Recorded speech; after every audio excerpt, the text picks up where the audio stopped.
Сәлеметсіздер ме оқушылар? Біздің бүгінгі тақырыбымыз ер қанаты ат.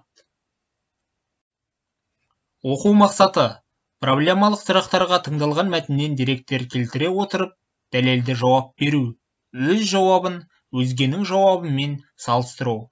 Фразеологизм, мақал-мәтелдердің эмоционалды мәнін, көркемдік ерекшеліктерін түсініп қолдану. Ат ер қанаты. Аңыз әңгіме.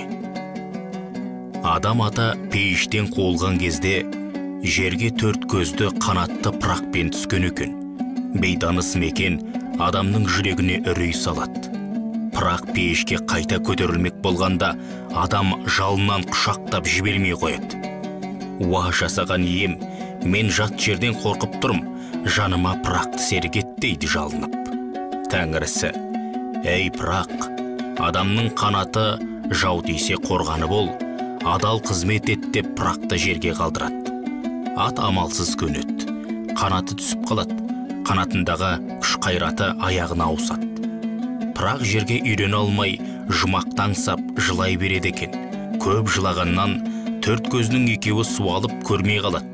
Аттың маңдайындағы көзге ұқсас шұңқырлар құрғап қалған жанардың орны деседі. Содан бастап ат адамның ажырамас серігіне айналады. Ат ер қанаты деген сөз содан қалыпты. Оқушылар, бейнероликті тамашалап болсаңыздар, жылқының жасына байланысты келесі деректерді есте сақтап алыңыздар. Құлын, биенің жас төлі. Жабағы, 6 айдан асқан құлын. Тай, жылқының 1 жастағысы. Құнан, жылқының 2 жастағысы. Дөнен, жылқының 3 жастағысы. Сәурік, 3-4 жастағы үйірге салынбаған жылқы. Бесті, жылқының 5 жастағысы. Енді тапсырмаға кезек берейік. Алдыңғы бейнероликтегі берілген мәліметті 4 сөйлем тәсілін пайдаланып жазыңыз.